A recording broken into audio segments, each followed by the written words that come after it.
어,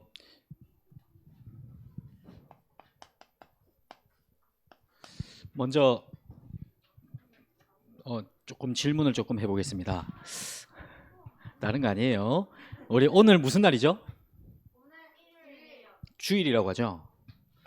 그럼 주일날 드리는 예배를 뭐라고 해요? 예배. 그러면 주일 예배에 다른 말이 있어. 뭐라고 하죠? 그죠? 강단이라고 하죠. 자, 그러면 강단 말씀을 듣는 이유가 뭘까요? 이걸 알아야 되겠죠. 자, 주일은 무슨 요일? 자, 저기 옆에 보면은 달력 있죠. 달력 한번 봐봐요. 일요일이 언제 시작돼요?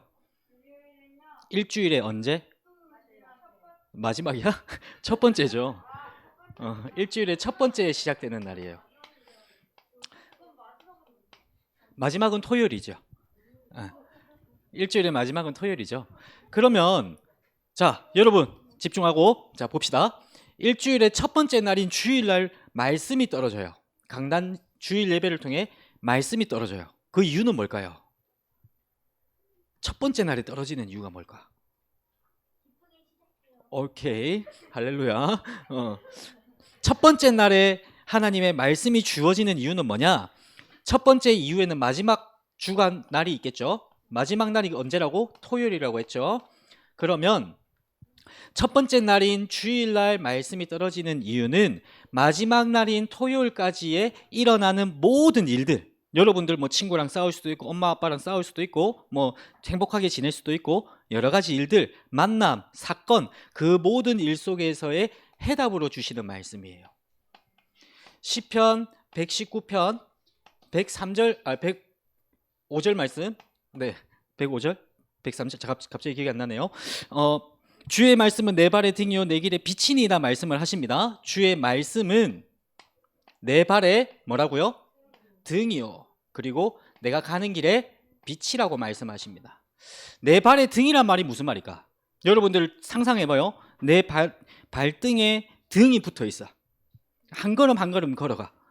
여러분들이 캄캄한 곳을 걸어가는데 한 걸음 한 걸음 걸어가는 그 발걸음에 등으로 보여주신다는 거예요. 그럼 앞에 구덩이가 있으면 구덩이를 미리 볼 수 있겠죠. 디디면서. 그죠? 그러면 내 길의 빛이라는 말이 무슨 말일까? 여러분들이 평생을 살아가는 그 모든 길 속에 하나님이 말씀으로 환하게 비춰주신다는 거예요. 세상에 우리 어른들한테 물어보시면 돼요. 세상에 살아가는 많은 어른들이 가장 힘들어하고 불안해하는 게 뭘까요? 여러분들 우리 주은이한테 물어봅시다. 내일 무슨 일이 일어날지 알아요? 내일 갑자기 주연이가 우리 주은이 막 이렇게 발로 찰지 아니면 누나를 사랑해 이러면서 안아줄지 아무도 몰라요. 그죠? 그런데 어디서만 가르쳐 준다고요? 말씀에서. 그 말씀이 언제? 주일날 강단의 말씀을 통해. 그래서 첫 번째 날에 주시는 이 말씀은 어떤 말씀? 일주일 동안의 해답으로 주시는 말씀. 그럼 여러분들 다시 한 번 더 질문합시다. 여러분들이 일어나는 모든 일들 속에 강단의 말씀이 적용이 돼요? 그러면 오늘부터는 어떻게 하면 된다? 오케이. 그게 강단의 말씀입니다. 자, 그러면서 서론에 제가 서론을 이렇게 적어버렸는데요.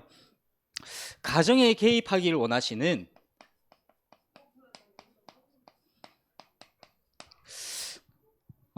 성삼위일체 하나님이신데요.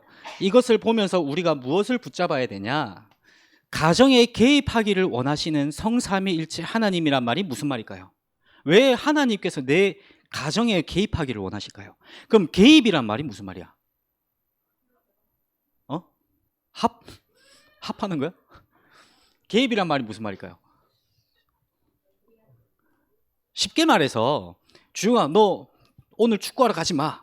축구하러 가야 되는데 축구하러 가지만 오늘 말씀 다 들어. 오늘 말씀 붙잡고 정리하고 너 예배 드려 라고 말을 해야 되는 그 주영이의 인생 속에 주목님이 한마디를 걸침으로 인해서 이 인생을 내가 원하는 대로 끌고 가는 거, 그걸 보고 개입이라고 해요. 자, 하나님이 아닌 다른 그 어떤 누군가가 여러분들의 인생에 개입을 할 수 있을까요? 근데 개입을 하죠. 여러분들 인생에 누가 개입을 하죠? 지금 희지중만 계속 고개를 끄덕이는데 누가 개입을 하죠? 여러분들의 인생에 하나님이 아닌 다른 누군가. 누가 제일 많이 개입해요? 그래? 도연이는 엄마가 개입을 많이 하는구나. 오케이, 엄마한테 일러줄게. 우리 인생에 개입을 할 수 있는 존재는 아무도 없는데 옆에 있는 친구가, 내 가족들이, 그리고 나 스스로가 내 인생에 내가 개입을 해버려요. 그러니 어느 쪽으로 흘러가죠? 내 인생이 하나님이 원하시지 않는 쪽으로 흘러가죠. 자, 그러면 가정에 개입하기를 원하시는 성삼위일체 하나님, 하나님께서 여러분들의 인생에, 여러분들의 가정에, 여러분들의 가문에 개입하게 되신다면 어떻게 인도되어질까요? 여러분들의 인생이. 제가 주영이 인생에 개입하기 시작하면 주영이는 힘들어져요. 아주 힘들어져요. 그런데 하나님이 우리 주영이 인생에 개입하기 시작하시면 어떤 길로 가게 될까요? 너무나 간단한 답이죠. 그죠? 그러면 여러분들이 있는 가정, 그리고 여러분들의 개인에게 누가 개입을 해야 되겠냐는 거예요. 하나님이 개입을 하셔야 돼. 하나님이 개입을 하셔야 되는데, 하나님이 개입하시려면 전제 조건이 하나가 딱 걸려 있어. 뭘까? 자, 우리 여기 왕 집사님이 계세요. 왕 집사님이 우리 라윤이의 인생에 이렇게 밥을 챙겨주고 막 이렇게 해주는 거 당연해. 근데 왜 갑자기 도연이한테 가서 해줄까? 안 돼. 그러면 저도 이제 왕 집사님한테 엄마라고 불러야 되겠죠. 그럼 제 것도 해주시겠죠? 아니죠. 자, 무슨 말일까요? 전제 조건이 뭘까? 인생에 개입하기를 원하시는 하나님, 하나님께서 개입하실 수 있는 전제 조건은 하나님의 자녀인 거죠. 그죠? 하나님의 자녀가 되어줘야 되는 거죠. 하나님의 자녀가 아닌 그 사람에게 하나님이 어떻게 인생에 개입을 하실까요? 개입하시는 종류는 한 가지밖에 없겠죠. 불신자들에게 어떤 구원을 받기 위한 종류로밖에 하나님은 개입하지 않으세요. 그런데 여러분들에게는 먹고 자고 일어나고 공부하고 놀고 하는 그 모든 것들에 하나님께서 개입을 하세요. 이유는 여러분들이 하나님의 자녀이기 때문에. 그 이유를 기억하시길 바라요. 그래서 본론으로 넘어갑니다. 그래서 여러분들이 죄송합니다. 마지막으로 말씀을 드린다면 서론 속에서 하나님을 깊이 체험하시길 바라요. 하나님을 깊이 체험을 해야 되는데 어디서 체험을 해야 되냐? 길 가다가 도연아 이러면 누가 음성이야? 마음속으로 도연아 누가 불렀어? 하나님이 불러주신 걸까? 그러면 아니면 누구야? 엄마야? 그건 모르지. 우리가 하나님을 깊이 체험한다는 말은 길 걸어가다가 갑자기 벼락 맞듯이 갑자기 확 오는 게 아니에요. 하나님을 체험한다는 거, 하나님을 깊이 체험한다는 사실, 그 말은 우리가 이 깊이 체험을 어디서? 예배 속에서 하는 거예요. 자, 설명할 것들이 너무 많은데 예배 속에서 하나님을 깊이 체험한다는 말은 무슨 말인지 조금만 간단하게 설명을 할게요. 요한복음 1장 1절 말씀에 보면 뭐라고 기록되어져 있냐? 태초에 하나님이 계시니라. 하나님이 말씀과 함께 계셨으니 말씀이 곧 하나님이시니라. 말씀이 곧 하나님이시래요. 근데 이 말씀이 눈에 보여요? 안 보여요. 그런데 요한복음 3장 16절에 보니까 독생자를 주시겠다 약속을 하시죠. 근데 그 중간에 요한복음 1장 14절에 말씀이 육신이 되어라고 하세요. 말씀이 육신이 된대요. 육신이란 말이 무슨 말이에요? 이걸 말하는 거죠. 근데 말씀이 이게 됐대요. 이게 누구? 3장 16절에 말하는 독생자 예수 그리스도. 자, 그러면 말씀이 육신이 되어 이 땅에 오신 분이 예수 그리스도세요. 자, 이 예수 그리스도를 체험해야 돼요. 그러니 우리는 예배 속으로 들어가야 돼요. 무슨 말인지 이해돼요? 이해된다면 거짓말일 수도 있어요. 이해가 안 될 거예요. 자, 말씀이 눈에 안 보입니다. 하나님이 나타내시는 곳이 딱 한 군데 있어요. 자기의 모습을 나타내시는 곳이. 그곳이 어디다? 예배. 왜 예배에서만 하나님이 자기 자신의 모습을 나타내냐? 예배를 통해서 뭐가 선포됩니까? 말씀이죠. 말씀이 하나님과 함께 계셨으니 말씀이 곧, 그죠? 그러면 예배 속에서 선포되어지는 하나님은 곧 말씀이요, 말씀이 곧 하나님이시죠. 그러면 예배 속에서 하나님을 깊이 누리고 체험할 수 있다는 말이 무슨 말인지 이해가 되어지죠. 그러면 오늘 지금 이 시간, 예배 전에, 예배 중에, 예배 후에 여러분들이 마음속에 가져야 될 중요한 질문이 무엇입니까? 무슨 질문을 해야 돼요? 하나님, 지금 이 시간, 오늘 이 예배를 통해 나에게 어떤 말씀하기를 원하세요? 라고 질문해야 되겠죠. 하나님 본인 자신을 나타낸다니까요. 우리 목사님을 통해서, 그리고 부족하지만 주목님을 통해서 여러분들에게 하나님의 의도, 하나님의 뜻, 하나님의 계획을 전달한다는 거예요. 그러면 질문해봐야죠. 하나님 앞에. 질문해 봐야죠. 하나님, 오늘 이 예배를 통해 나에게 어떤 말씀하기를 원하세요? 무슨 말인지 이해되죠? 그럼 오늘 지금 이 시간 질문해 보시고, 예배가 끝났다고 해서 자리에 일어나서 막 침 흘리고 뛰어다니지 말고 그 자리에 앉아서 단 30초만, 10초만이라도 오늘 하나님이 나에게 하신 말씀이 뭐지? 라고 점검해 보시길 바라요. 그거 없이 막 침 흘리면서 막 콧물 흘리면서 뛰어다니기 시작하면 그때부터 말씀이 사라져요.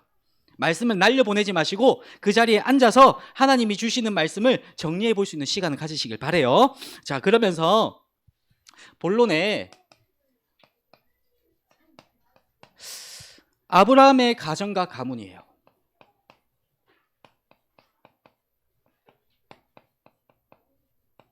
AB만 이것만 쓰는 이유는 아브라함의 그 영어 이름 앞에 그 약자예요. 그래, 알았다. 자, 우리 아브라함에게 하나님이 주신 언약이 있어요. 그리고 개인의 여정이 있어요. 주보에 보시면 나와 있죠. 아브라함의 창세기 12장 1절에서 3절 말씀에 하나님이 아브라함을 부르시는 장면이 나와요. 너는 고향과 친척과 아비 집을 떠나서 내가 너에게 보여줄 땅으로 가라고 하세요. 근데 그 땅이 어딘지를 얘기를 안 해줘. 자, 주목님이 지금 정든 경남을 떠나서 서울로 왔어요. 내가 서울로 올 줄 알았을까? 어떻게 왔을 것 같아요? 하나님이 갑자기 예배에서 정연아, 넌 서울로 가야 돼 라고 하셨을까? 아니에요. 저는 이제 그 전 교회를 이제 제 개인의 이유로 그만두게 되어지고 쉬면서 이제 기도하던 내용들이 있었어요. 그냥 쉬고 조금 기도하고 있었는데 어디로 가야 되겠다라고 생각은 하진 않았어요. 그리고 감사하게도 몇몇 목사님들이 이쪽으로 와보지 않을래라고 몇몇 목사님들이 얘기를 해주신 게 있었어요. 근데 그 지역이 조금 제각각이었어요. 근데 거기서 제가 무슨 생각을 할까요? 하나님이 보여주실 땅으로 가야 되는데 그 땅이 어디야? 한 지역에서 한 교회에서만 너 와라 이렇게 얘기를 하면 딱 정해서 갈 수가 있겠죠. 근데 제가 그때 받았던 그게 이제 진주와 진영과 김해와 그리고 이제 마지막으로 이제 우리 목사님이었거든요. 근데 거기서 제가 이제 하나님이 보여주신 땅이 어딘지 모르잖아요. 그죠? 창세기 12장 1절에서 3절은 제가 평생의 말씀으로 붙잡고 있는 거예요.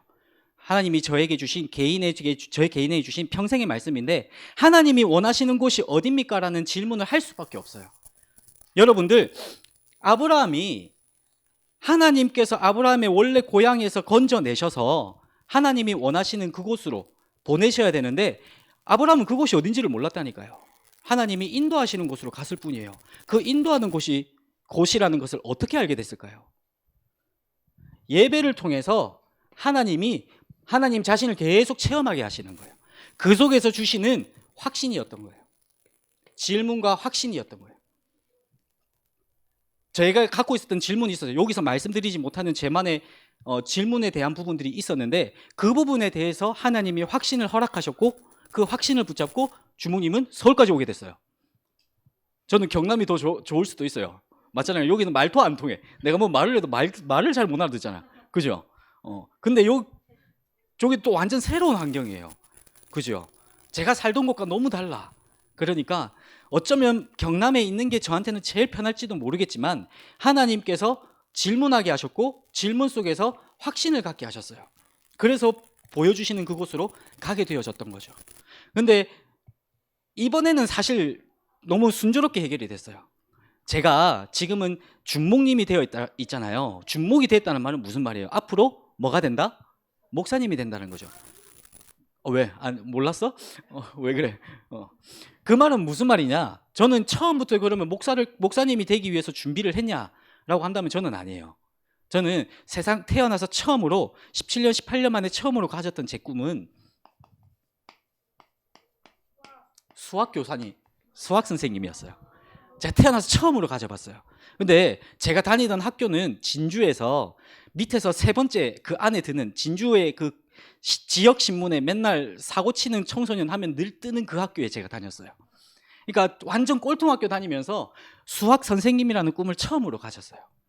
처음으로 가졌는데 이 부분이 저는 진짜 좋아했거든요. 저는 고등학교 졸업하면서 친구들이 저한테 뭐라고 불렀는지를 처음 들었던데 뭐라고 하냐면 정인아 우리는 니를 보고 사이코라고 불렀어 라고 했어요. 저 방금 말씀드렸죠. 진주에서 세 손가락 안에 드는 꼴통 학교였어요. 거기서 3년 내내 수학책만 붙들고 살았어요. 저 수학책이요, 한 학기마다 그 수학 문제집 하나가 너덜너덜 걸레가 될 정도로 해가지고 바꾼 게 3번씩이나 돼요. 학기마다 똑같은 문제집을. 그 정도로 계속 미친 듯이 그만 붙여봤어요. 뭐 때문에? 선생님 되려고 하니까. 그런데 결국에 저는 뭐 돼 있어요 지금? 수학 선생님 돼 있어요? 그죠? 그러면은 지금 신학이라는 그 길로 가기 위한 이 과정이 있었다는 거죠. 이 과정을 모르니까 주몽이 뭐 했겠어요? 방황을 했겠죠.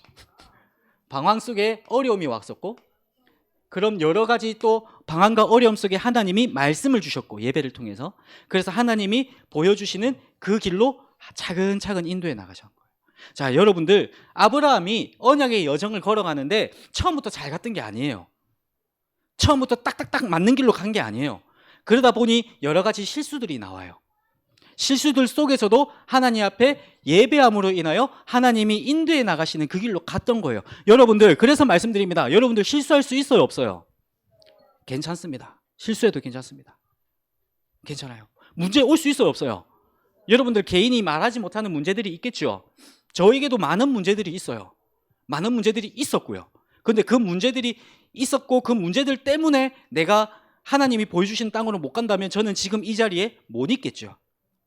그죠? 여러분들이 가시는 그 길은 여러분들이 가는 게 아닙니다. 하나님이 여러분들을 보내시는 겁니다. 그걸 믿어야 돼요. 그럼 내가 부족하냐, 내가 잘났냐, 내가 충만하냐, 내가 충만하지 않냐, 이거는 더 이상 기준이 안 된다는 거예요. 여러분들의 기준은 무엇입니까? 예배를 통해 주시는 하나님의 말씀이 여러분들의 기준이 되어지는 겁니다. 아브라함의 기준은 뭐였습니까? 아브라함의 기준은 아브라함이 가졌던 능력이 아니었습니다. 아브라함의 기준은 하나님이 예배 속에서 주시는 하나님의 말씀이었던 겁니다.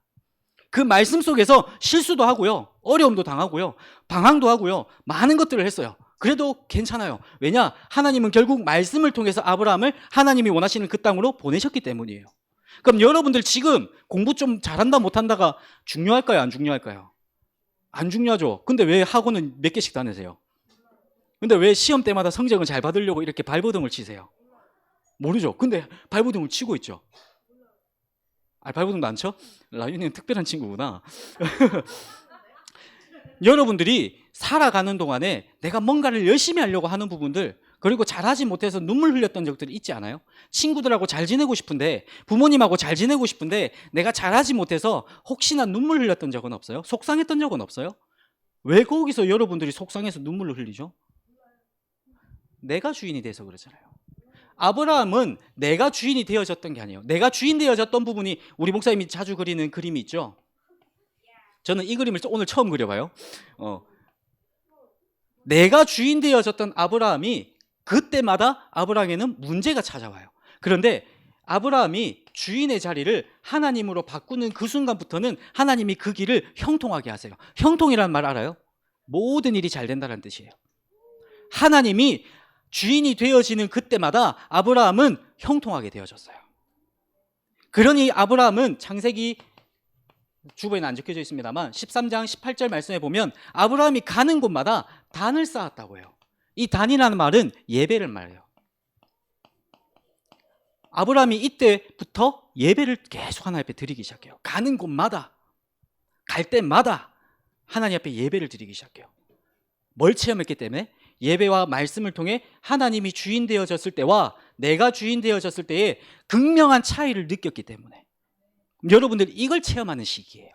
이번 주에 말씀을 확인하면서 무엇을 체험하는 거냐? 아브라함의 인생은 이랬구나, 그리고 이삭의 인생은 이랬구나, 그리고 야곱의 인생은 이랬구나, 그리고 요셉의 인생은 이랬구나에 대한 부분을 보는 것도 중요한데, 여러분들이 체험해야 될 내용은 내가 주인 되었을 때의 나의 인생과 하나님이 주인 되어졌을 때의 나의 인생에 대한 극명한 차이를 확인해서 당연히 갈 수밖에 없는, 당연히 해야 될 수밖에 없는 하나님이 주인 되어지는 그 자리로 여러분들이 가셔야 된다는 거예요. 자, 이삭은 아브라함을 통해서 창세기 창세기 22장에 보면 하나님이 아브라함에게 시험을 한다고 하세요. 시험을 하려고, 야, 너는 내가 말하는 그곳으로 가서 제사를 드려라고 이야기를 해요. 그리고 네 아들을 그 번제물로 바쳐라고 이야기를 해요. 근데 이 이삭이라는 아들이 아브라함이 몇 살 때 태어났냐? 100살 때 태어난 거예요. 100살 만에 처음으로 얻은 아들이에요. 여러분들 여기는 우리 랩런트들은 아직 잘 모를 수도 있어요. 저도 잘 몰라요. 100살 때 겨우겨우 100년 만에 태어난 내 아들이라니까요. 얼마나 귀해요. 우리 여기 계시는 부모님들께 한번 여쭤보라니까요. 만약 부모님 집에 계신다면 부모님께 한번 물어봐요. 내가 어디서 맞고 오면 엄마 아빠는 뭐 할 거야? 어떻게 할 거야? 라고 한번 물어보라니까요. 당장 몽댕이 두고 찾아가죠. 안 그렇겠어요? 여러분들이 맞고 돌아오면 주목님이 저도 여러분들을 때린 사람을 찾아갈 거예요. 저조차도 그러한데 우리 목사님은 당연히 몽댕이 들고 가시겠죠. 저희들도 이런데 부모님은 어떻게 했냐는 거예요. 그런데 그 100살 만에 얻은 아들을 번제물이라는 말은 불에 태워라는 얘기예요. 바쳐라는 거예요. 하나님이 아브라함을 시험하시려고.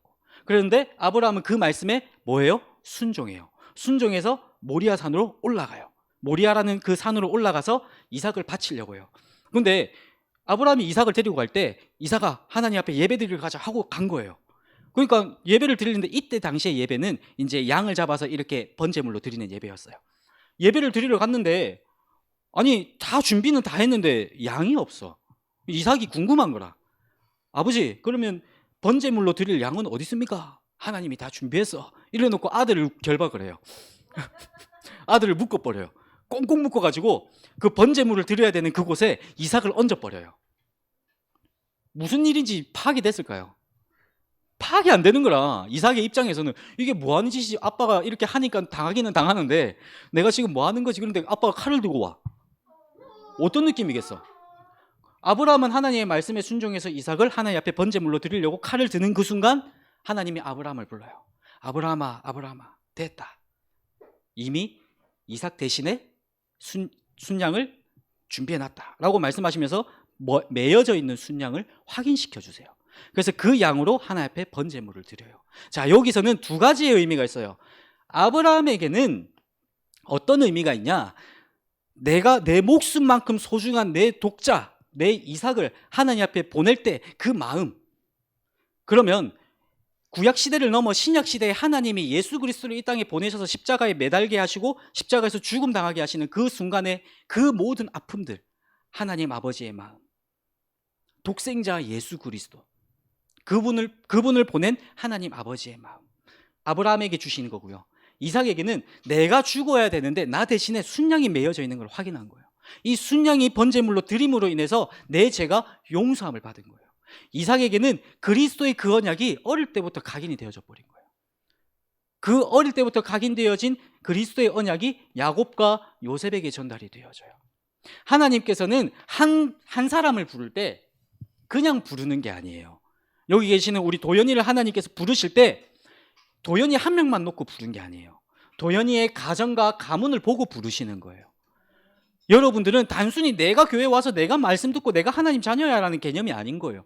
여러분들을 통해서 여러분들의 가정과 가문을 하나님께서는 살리기를 원하시는 거예요.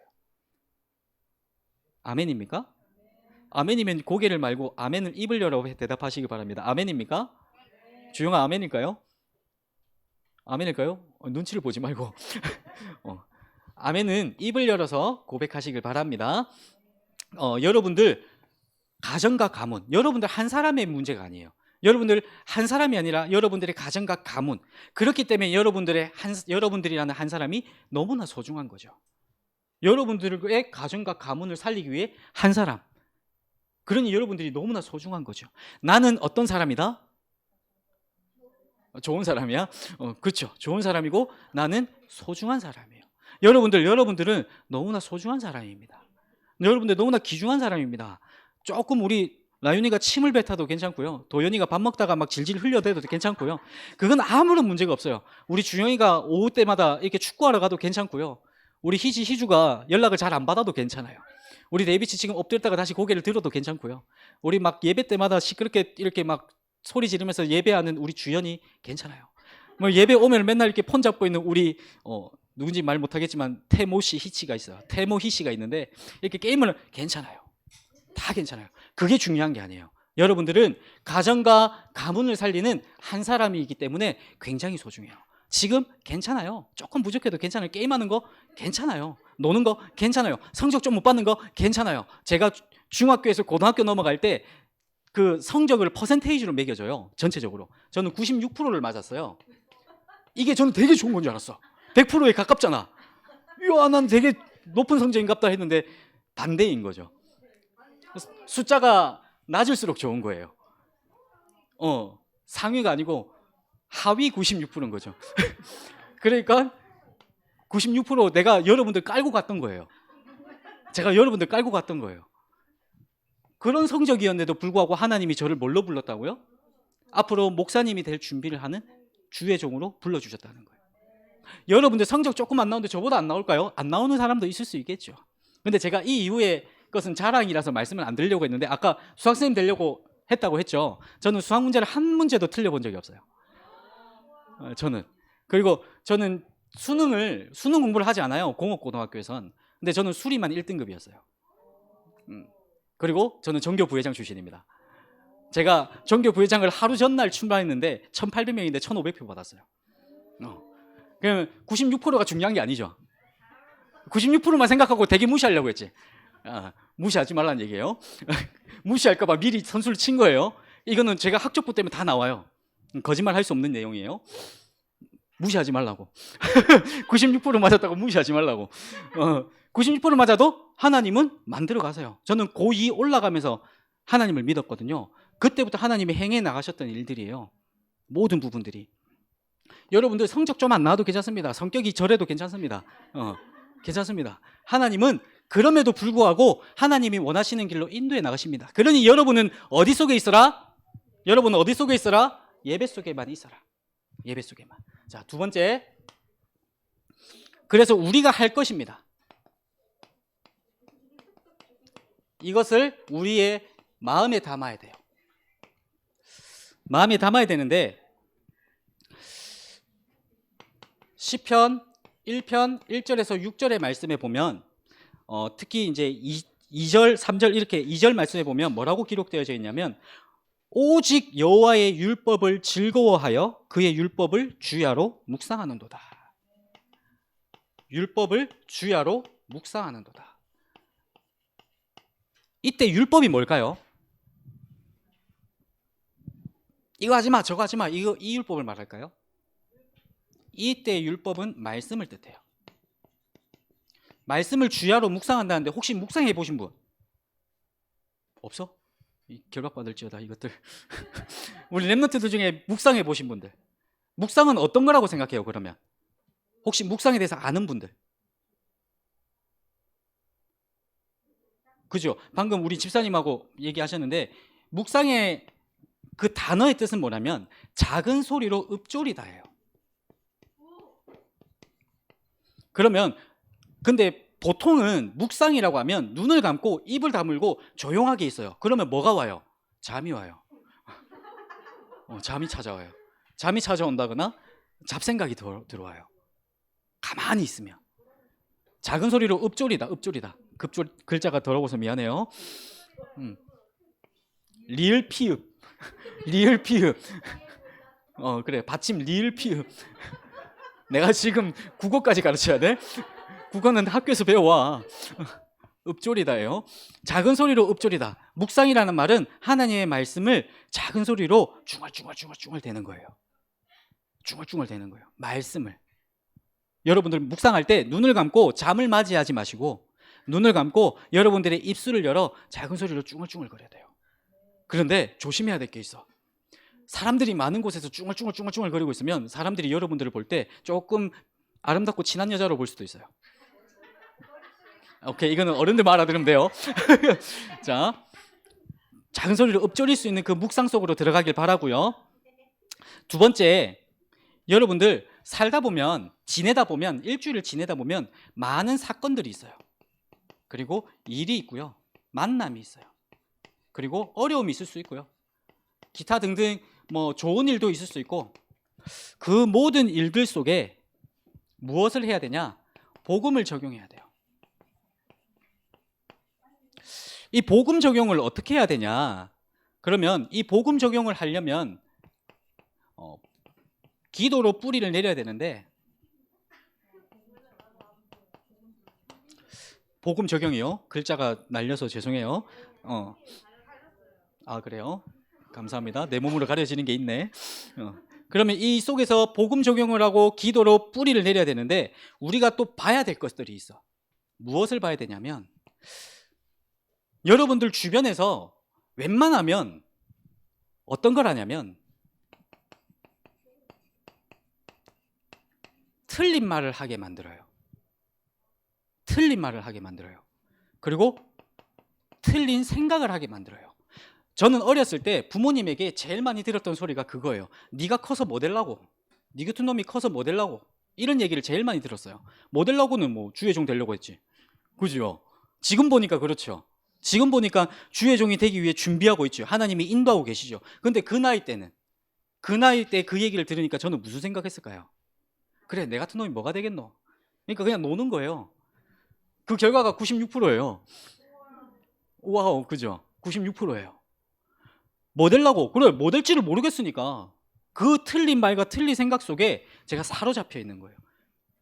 근데 감사하죠. 하나님이 불러내 주셔서 너무나 귀한 길로 인도해 나가고 계시죠. 세상에는요, 여러분들을 틀린 말과 틀린 생각으로 여러분들을 붙잡고 있다니까요. 여러분들 잘 생각해야 돼요. 서울특별시라는 곳에 여러분들이 살아요. 그죠? 근데 서울특별시 속에 여러분들이 있는 게 아니라니까요.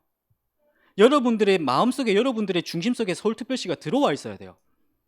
세상의 사람들이, 선생님들이, 세상의 많은 기준들이 여러분들을 시험 성적으로, 여러분들의 스펙을 가지고 여러분들을 판단해요. 그래서 너 토익 얼마나 나와? 너 시험 성적 얼마나? 전국에서 너 성적 상위 몇 프로야? 이걸로 여러분들을 판단해요. 그러니까 여러분들도 96%라는 말에 그렇게 웃었죠. 그죠? 그렇게 나도 모르게 기준을, 세상의 기준에 나를 잡고 있다니까요. 이 속에 내가 들어가 있다니까요. 근데 그걸 반대로 봐야 돼요. 96%면 어떻고 100%면 어떻습니까? 제가 잘하는 게 있든 없든 그게 무슨 상관입니까? 지금 내가 하나님과 함께 하는데요. 창세기 3장의 근본 문제 속에서 하나님께서 그리스도를 보내주셔서 하나님 만나는 길을 여시고 내 죄를 용서해 주시고 그리고 사단의 모든 것을 결박하셨고 그 그리스도를 통하여 하나님을 만난 하나님의 자녀가 됐는데 내가 성적이 96%든 내 성격이 더럽든 내가 사이코패스든 내가 조울증이든 우울증이든 무슨 상관입니까? 지금 나는 그리스도를 통해 하나님을 만난 하나님 자녀인데 여러분들의 복음 적용은 이걸로 하는 게 아니에요. 이걸로 하면 쏘가요. 너 왜 그렇게 생겼어? 저 그 얘기 많이 들었거든요. 고등학생 때 친한 동생이 그래요. 형님은 안 웃으면 잘생겼는데 웃으니까 뱅신 같다. 이 얘기를 이 얘기를 들었어요. 제가 그때부터 진짜 몇 달을 못 웃었다니까요. 내가 그렇게 웃으면 뱅신 같나 막 이렇게 생각이 딱 잡히니까 안 되더라니까요. 웃는 게. 안 되겠냐고. 아니 여러분들 그 나이 여러분들한테 제가 갖고 그 얘기를 해봐요. 도현아 넌 이렇게 얘기해버리면 도현이 상처받는다니까요. 틀린 말과 틀린 생각으로 사람을 사로잡아버린다니까요. 여기에 여러분들이 넣지 말고요. 반대로 봐야 돼요. 반대로 보셔야 돼요. 그럼에도 불구하고 나는 그리스도를 통해 하나님 만난 하나님 자녀야. 그게 무슨 상관이야. 넘어가 버려야 돼요. 자, 그리고 사람을 볼 때 그래서 복음의 눈으로 봐야 돼요. 저 사람이 나한테 해롭게 하는 이유가 뭘까요? 저 사람들이 나를 통해서 유익을 얻으려고? 아니에요. 복음 가진 여러분들에게 해를 입히는 뭘까요? 이유가 뭘까요? 여러분들 보고 살려달라고 손 내미는 거예요. 살려달라고. 창세기 3장의 근본 문제에 붙잡혀서 내가 영적인 문제에 시달려 죽겠으니까 주나 나 좀 살려줘 라고 하는 표현 방식이 주님 너 미워 이 표현인 거예요. 사람을 볼 때 그렇게 보셔야 돼요. 옆에서 혹시나 부모님이 영적인 문제가 나와서 우리 라윤이를 잡습니까? 왕집사님이. 그 왕집사님께서 우리 라윤에게 기도해달라는 사인인 거예요. 그럼 라윤이 같이 막 이렇게 엄마는 왜 그런데? 막 이래버리면 같은 그게 되는 거예요. 그때 우리 라윤이는 엄마가 영적 문제가 심하구나. 엄마 눈앞에서 사단아 물러가라 이렇게 하고 그때부터 기도를 하기 시작하면 돼요. 알겠죠? 우리 랩런트들 주변에서 보여지는 그 사람의 행동에 속지 마세요. 그리고 세 번째, 그래서 우리는 복음의 증인이 돼야 돼요. 복음의 증인이 된다는 말은 무슨 말이냐? 첫 번째, 살리는 말을 해야 돼요. 살리는 말은 무슨 말일까요? 자, 저를 따라서 해봅시다. 개 안 타. 그럴 수 있다. 문제 아니다. 살리는 말입니다. 혹시나 옆에서 누군가가 여러분들에게 실수했습니까? 괜찮다. 얘기해 주세요. 그럴 수 있다. 얘기해 주세요. 문제 아니다. 이야기해 주세요. 그러면 그분들의 마음이 어떻게 될까요? 친구들에게. 그러고 나서 질문을 하는 겁니다. 살리는 실천을 하는 겁니다. 그때 한번 질문해 봐요. 너는 나한테 그렇게 할 때, 너 그렇게 행동할 때 무슨 생각이었어? 라고 질문해 보는 거예요.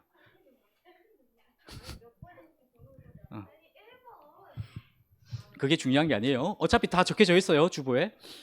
칠판이 중요한 게 아니에요. 살리는 말. 일단 괜찮다, 그럴 수 있다, 문제 아니다 이야기해놓고 살리는 실천으로 들어가는 거예요.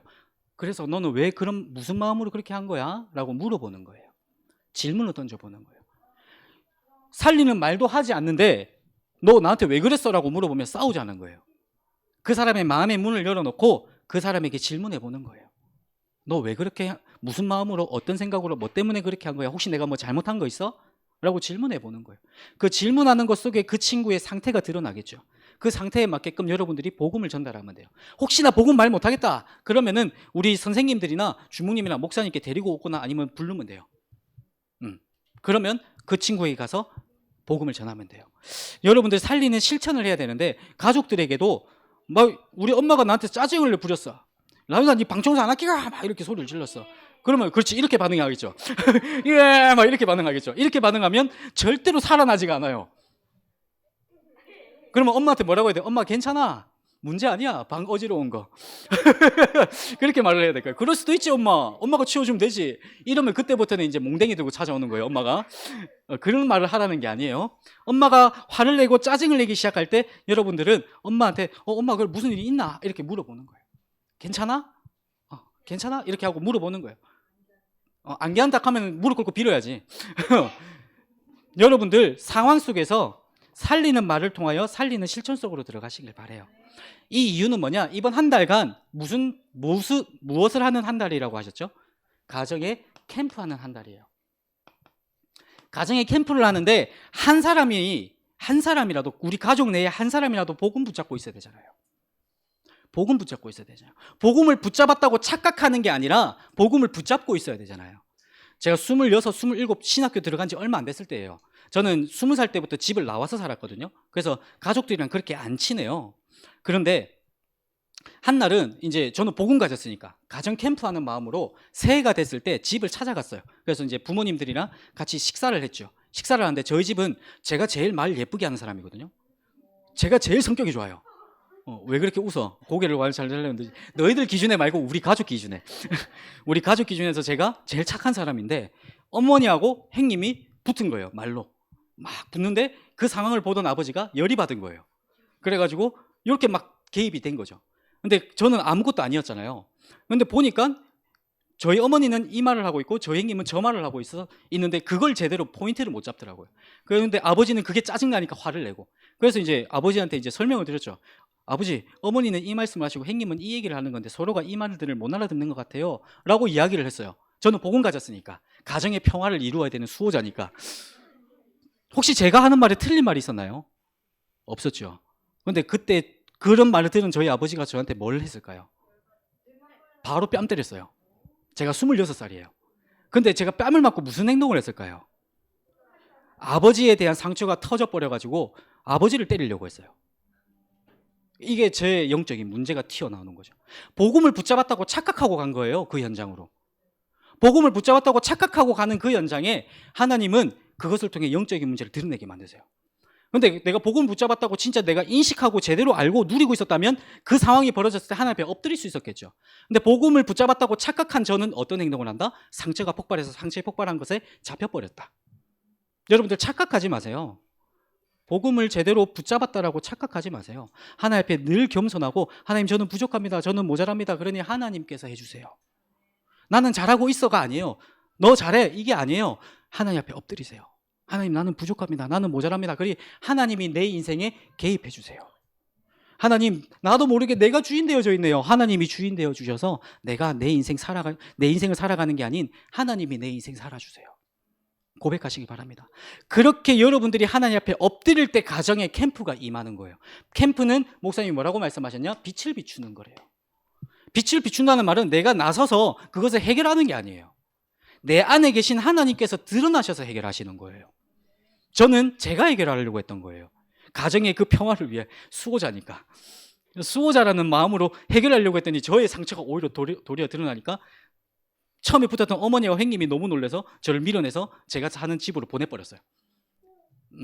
아니, 저는 따로 원래 살고 있었으니까 그쪽으로 갔어요. 그리고 저는 손발이 떨리더라니까요. 아, 내가 복음을 착각하고 있었구나. 복음 붙잡고 있다고 착각했구나. 너무 달달달 떨리더라니까요. 여러분들, 복음을 붙잡았다고 착각해서 여러분들이 뭔가를 할 수 있다라고 오해하지 마세요. 여러분들 안에 계시는 그리스도께서 행하실 겁니다. 그 행하실 그리스도를 붙잡고 하나님 앞에 엎드리시길 바라요. 여러분들이 말로 행동으로 무언가를 하시기 이전에, 생각으로 무언가를 하시기 전에 하나님 앞에 엎드려서, 하나님, 그래서 이번 주에 주신 말씀 붙잡고 하나님 저를 어떻게 인도하시길 원하세요? 그냥 계속 질문만 하세요. 자, 결론입니다. 미션입니다. 자, 여러분들, 제가 교사 선생님들을 통해서 주보를 다 전달하라고 하는데 혹시 다 갖고 계시죠? 우리 교회 전체 주보 안 받으셨어요? 교사 카톡방 혹시 안 읽으셨나요?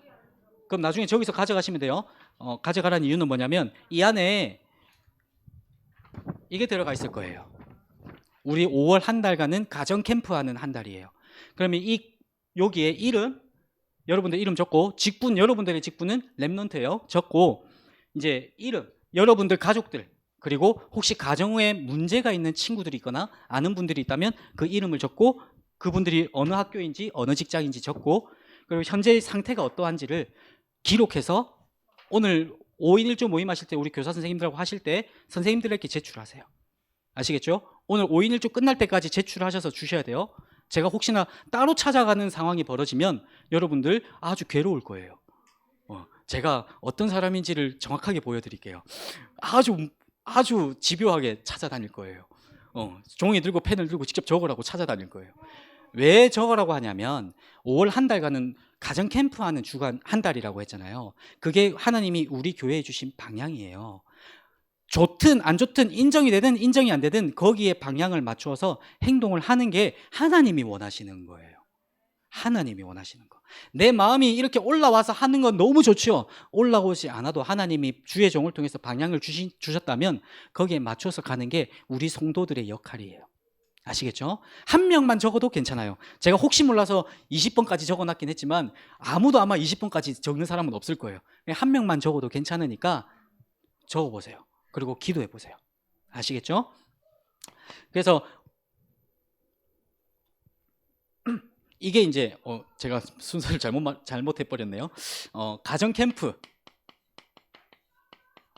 이제 말씀드린 부분이 이 가정 캠프를 위한 명단 작성이에요.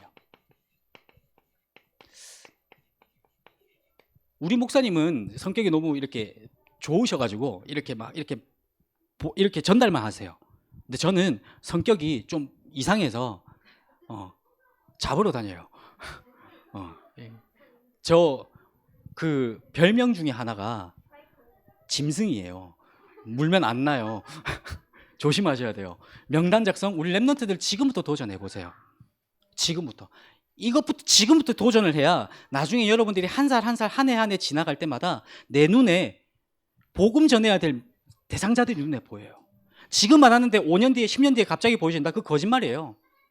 거짓말이에요. 지금부터 도전해 보세요. 그래서 방향에 맞추어서, 자, 하나님이 원하시는 것, 이것을 지속해야 돼요. 이것을 지속하는데 우리 신명기 6장 1절에서 9절 말씀에 보면 이제 나오는데, 너는 힘을 다하고 마음을 다해서 이것을 해, 이렇게 얘기를 하세요. 어떤 걸 하냐? 9절 말씀, 8절 9절 이렇게 쭉 넘어가면 네 손목에 붙여서 이게 기호로 삼고, 네 미간에 붙여서 표로 삼고, 네 문설주와 문지방에 기록을 해 라고 이야기를 하세요. 무엇을? 말씀을. 그 이유는 뭐다? 새기기 위해서. 그리고 이것을 새김을 가지고 누림으로, 내 삶으로 가지고 들어가고, 그리고 이 누리는 것을 실천해서 무엇을 하게 만든다? 증인이 되게 하시겠다. 새기고 누리고 실천하는 거예요. 새긴다는 말은 어떻게 이해하면 되겠냐면, 새긴다는 말은 그냥 내 바라보는 눈으로 쳐다보는 거예요. 쳐다봐야 기억이 날 거 아니에요. 여러분들 지금 제 얼굴 기억해요, 안 해요? 길 지나가다가 제 얼굴 보면은 두목님이다 해요, 안 해요? 그러니까 도망가죠. 기억을 해야 도망갈 거 아니야. 그죠? 길 걸어가다가. 제가 한 날 그런 일이 있었어요, 마산에. 어떤 랩런트가 불신자에서 이렇게 돌아온 랩런트가 있었는데 교회를 안 오는 거예요. 근데 이제 토요일에서 주일 넘어가는 새벽 2시쯤에 이 소식이 들려왔어요. 고3이었는데 그 친구가 수능 공부를 하다가 너무 힘들어서 술을 먹고 있다는 거예요. 호포집에서. 그래서 2시에 찾으러 갔어요. 찾으러 갔더니 이제 길바닥에 나와가지고 막 술 취해가지고 막 이러고 있더라고요. 그 친구 이름이 이거 밝히면 민구라는 친구예요. 그래서 저기 한 80m 그 뒤에서 제가 민구야 이렇게 불렀어요. 보통 술 취하면 여기 뭐 술 취한 분들 계셔본지는 모르겠지만 술 취하면 사실 그거 들려도 인지가 잘 안 돼요. 근데 그 친구가 제 목소리를 딱 들으면서 민구야 했는데 이러고 있던 애가 그러니까 취해서 정신이 없던 애가 고개를 번쩍 들더니 저를 쳐다봐요. 제가 이렇게 천천히 걸어가고 있었거든요. 벌떡 일어나더니 전속력으로 도망을 가요. 그 친구에게는 제가 새겨져 있었던 거예요. 그러니까 뭘 도망을 가. 눈을 그 친구에게 제가 새겨져 있었기 때문에 그 친구에게 그런 일들이 일어났던 거예요. 여러분들 말씀을 눈으로 새겨야 돼요. 그리고 누린다는 말은 무슨 말이냐? 영어로 제가 이게 누린다는 말이 잘 모르겠어서 영어를 한번 찾아보니까요. 누림의 영어는 enjoy라는 단어예요. enjoy라는 말이 무슨 말이냐면 즐기다예요. 그러면 누림이라는 말은 즐기는 거예요. 복음을 즐기는 건데 복음을 즐기는 게 뭘까요? 복음을 즐기는 게 뭘까요? 시편 1편 1절에서 6절 말씀, 율법을 주야로 묵상하는도다. 이게 여러분들에게 누림인 거예요. 그리고 이것을 실천, 이걸 행동으로 옮기는 거예요. 이걸 행동으로 옮기는 거예요. 그러면 이게 하나님이 원하시는 것들이라는 거죠. 자, 그래서 마지막으로 정리를 하겠습니다. 그래서 여러분들 이 색임과 누림과 실천을 통해서 여러분들에게 잘못 각인되어져 있고 잘못 뿌리 내려져 있고 잘못 체질되어진 것들이 바뀌는 거예요. 바뀌는 거예요. 자, 교회 욕을 하는 친구가 있어. 그 교회 욕을 하는 친구에게 복음을 전해야 된다라고 얘기를 해, 제가.